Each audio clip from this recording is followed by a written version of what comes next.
Welcome to College Briefing. The content of the briefing includes: Japan wants a stronger military. Can it find enough troops? In central London, a big bet on a return to the office. Ivy League, Ivy League, Ivy League, Ivy League, Ivy League. Former Adelaide Catholic school teacher found not guilty of child sex offenses. Hidalgo leads New Mexico State over northern New Mexico 76-71. Japan wants a stronger military. Can it find enough troops? New York Times. Japan is struggling to recruit sufficient numbers of personnel to staff its military as the country confronts the challenge of increasing military spending to 2% of its GDP. The number of active military personnel has fallen by 10% since 1990, to about 247,000, and many of the 127,484 officers are retiring. With the population rapidly aging, there is also public resistance to increasing taxes to fund the defense budget. The government has committed to increasing military spending by 60% over the next 5 years. However, the security threats from China and North Korea mean Japan needs to increase its military capability. In addition, Japan must also attract technologically savvy soldiers to operate sophisticated equipment and protect against cyber attacks. The country's self-defense forces are planning to increase the proportion of women to 12% of its ranks, from less than 8% currently, by 2030. There is also a plan to recruit mid-career officers and collaborate with the private sector, as well as deploy artificial intelligence and unmanned systems. In central London, a big bet on a return to the office. New York Times. The City of London Corporation has approved 10 new office towers, with more than 5 million square feet of office space under construction and another 5 million square feet in the pipeline. This represents a major bet on the future of the workplace following Brexit and the COVID-19 pandemic, which disrupted development plans and left the streets deserted. Despite the city's office vacancy rate being higher than average, developers face a favorable environment as much of the existing pipeline is already pre-let, under offer, or in negotiation, according to Chris Valentine, head of the Central London Office Agency at JLL. Shravan Joshi, chairman of the City of London Corporation's Planning and Transportation Committee, said that by 2040 the district will need 13 million square feet of additional office space, regardless of whether hybrid work remains the norm. The City of London Corporation is trying to attract workers and visitors back to the district by encouraging developers to make space in the towers available to the public and by promoting local attractions. Ivy League, Ivy League, Ivy League, Ivy League, Ivy League. Washington Post. The article explores the disproportionate media coverage given to Ivy League universities, which is partly driven by the fact that many top-tier journalists attended these institutions. The author argues that while Ivy League graduates may be smart and tend to hold influential positions, their prominence in American society is more due to navel-gazing and informal networks maintained by Ivy League alumni. The article also examines the recent controversy surrounding the testimonies of Ivy League college presidents on the subject of anti-Semitism, which further highlighted the attention given to these elite institutions. The author then attempts to estimate the percentage of Americans enrolled in Ivy League schools or who are Ivy League graduates, using available data on enrollment numbers and the number of degrees granted by these institutions. The estimates suggest that only a small fraction of the population has an Ivy League degree, contrary to the attention given to these universities in the media. Former Adelaide Catholic school teacher found not guilty of child sex offenses. ABC. Lena Costanzo, an education coordinator and former Catholic school teacher in South Australia, has been found not guilty of child sex offences by a jury in the state's district court. Costanzo was accused of persistently sexually exploiting 3 children between 1989 and 2002. The alleged victims were under the age of 17 at the time but were never students of Costanzo. She was directed away from her job with the state's Department for Education in October 2021. The jury unanimously found her not guilty on all 3 counts. Hidalgo leads New Mexico State over northern New Mexico 76-71. Associated Press. New Mexico State defeated northern New Mexico 76-71 in a basketball game on Tuesday night. Kaosi Hidalgo led the Aggies with 14 points and 5 rebounds. Jordan Rawls and Brandon Suggs also contributed with 10 points each off the bench. Emmanuel Taband led the Eagles with 21 points and 11 rebounds, while Malik Manuel added 17 points, 5 rebounds, and 5 assists. House to vote to condemn college president's anti-Semitism testimony. The Hill opinion. The House is set to vote Wednesday on a bipartisan resolution condemning the congressional testimony of 3 university presidents at a hearing last week that centered on the rise of anti-Semitism on college campuses. Harvard graduate Stefanik becomes face of GOP charge against elite universities. Washington Post. Representative Elise Stefanik, Republican New York, led the questioning of 3 university presidents on their handling of anti-Semitism on their campuses.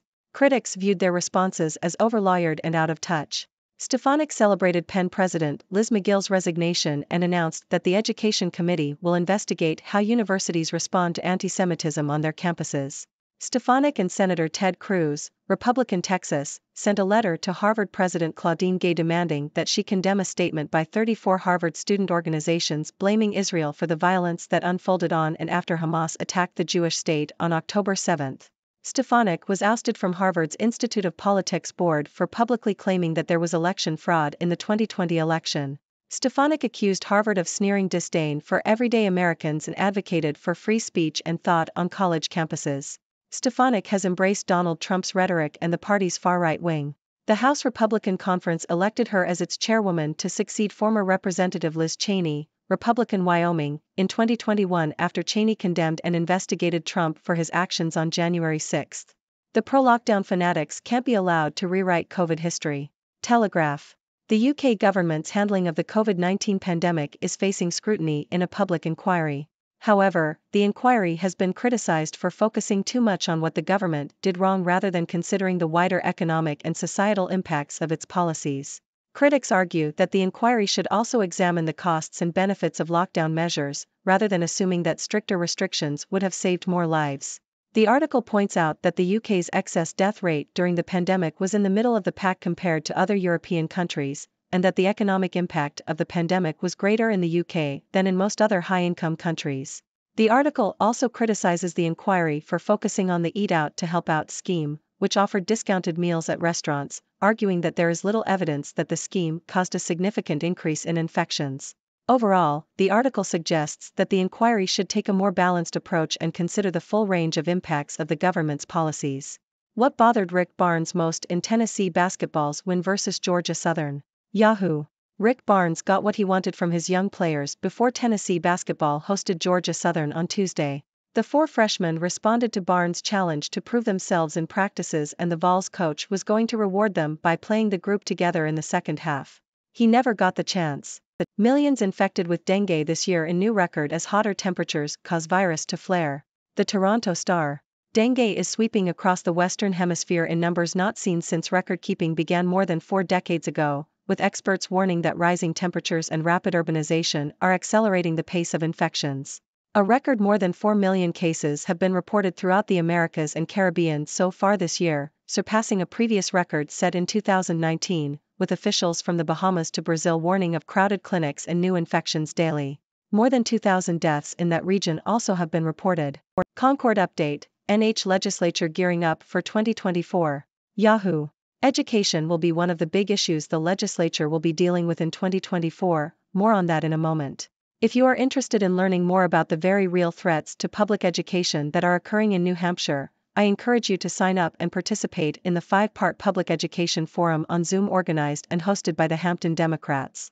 The NH House of Representatives will begin our 2024 session on January 3. Our first order of business will be to vote on all bills held over from our 2023 session. We will then act on the nearly 800 bills submitted for consideration in this session. Joseph, Tizino Power Southern to 109-60 romp over Champion Christian. Associated Press.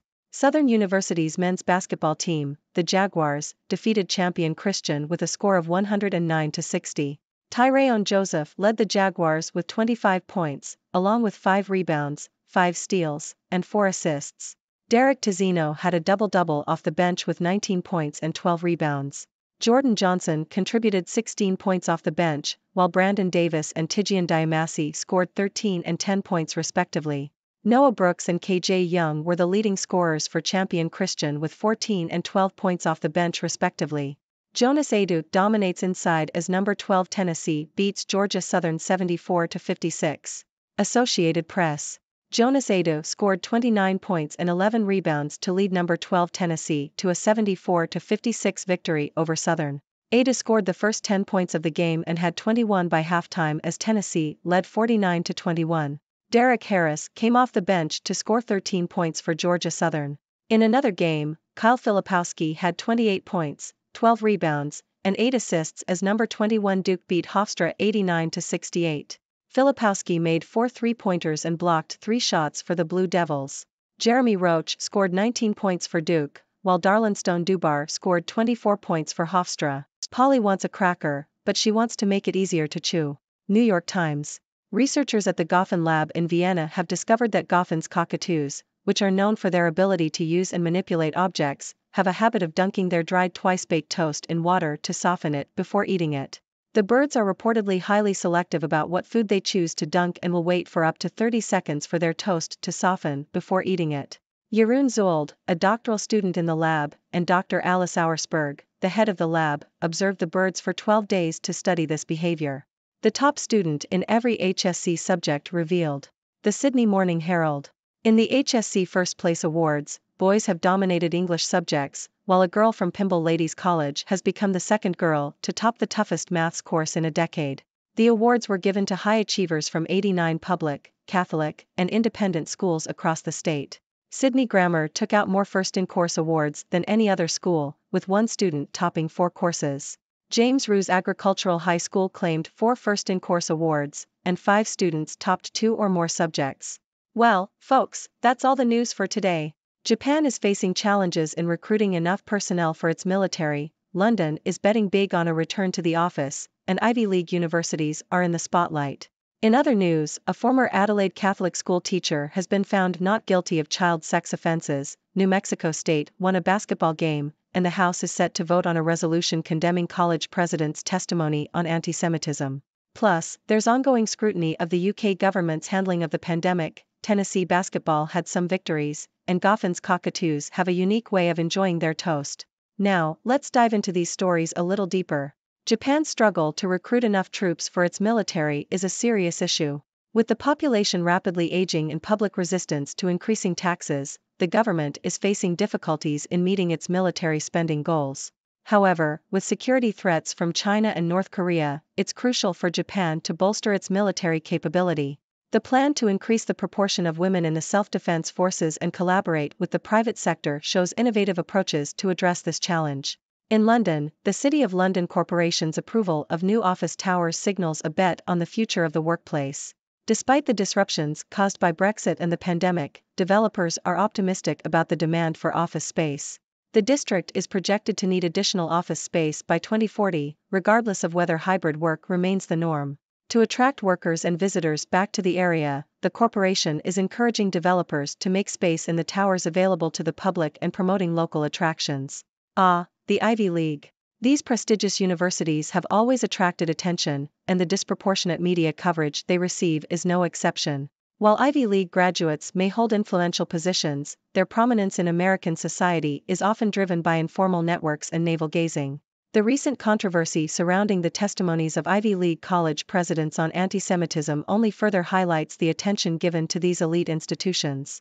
It's important to remember that Ivy League schools enroll only a small fraction of Americans, contrary to the media's focus on them. Moving on to legal matters, a former Adelaide Catholic school teacher has been found not guilty of child sex offenses. This case highlights the importance of fair trials and the need to examine evidence thoroughly. Justice must prevail, and it's good to see the legal system working to ensure a fair outcome. In sports news, New Mexico State and Southern University both had successful basketball games. It's always exciting to see athletes giving it their all and achieving victory on the court. And speaking of victories, the House is set to vote on a resolution condemning college presidents' testimony on anti-Semitism. This highlights the ongoing debate and concern about anti-Semitism on college campuses, and it's crucial for institutions to address this issue seriously. Shifting gears to the COVID-19 pandemic, the UK government's handling of the crisis is under scrutiny. While it's important to examine what went wrong, it's equally important to consider the wider impacts of the government's policies. The inquiry should take a balanced approach and consider both the costs and benefits of lockdown measures. After all, the UK's excess death rate was comparable to other European countries, and the economic impact was significant. A comprehensive analysis will provide a more nuanced understanding of the government's response. Moving on to more lighthearted news, Goffin's cockatoos have a unique way of enjoying their toast. These clever birds have been observed dunking their dried twice-baked toast in water to soften it before eating. They're quite selective about what food they choose to dunk and are willing to wait patiently for their toast to reach the perfect level of softness. It's fascinating to see animals exhibit such intelligent behavior. And finally, in academic news, the top students in various HSC subjects have been revealed. It's great to see students' hard work and achievements recognized. Congratulations to all the high achievers who topped their subjects. Well, that's all for today's news roundup. Remember, folks, stay informed, stay curious, and always keep an eye out for those clever cockatoos. And now, I'd love to hear from you all. What are your thoughts on these news stories? Do you have any questions or opinions? Let's keep the conversation going. Thank you for tuning in. The content above showcases the latest briefing reports and analytical synopses, thoughtfully curated by the 6Do team. These insights stem from a wide array of reputable media outlets, think tanks, government sources, and specialized experts worldwide. We encourage you to explore these sources for a comprehensive perspective. Keep in mind that while the content may not always align with the official standpoint of 6Do Brief, it's not meant to be taken as absolute directives for decision-making. Comprising seasoned media professionals, learned scholars, and accomplished scientists, the 6Do team embodies a trailblazing, fully independent media entity. To customize 6Do Brief to meet your professional needs, you have the option to subscribe to a diverse array of briefings on our website, 6dobrief.com. Regardless of your location, you can conveniently receive 6Do Brief via email.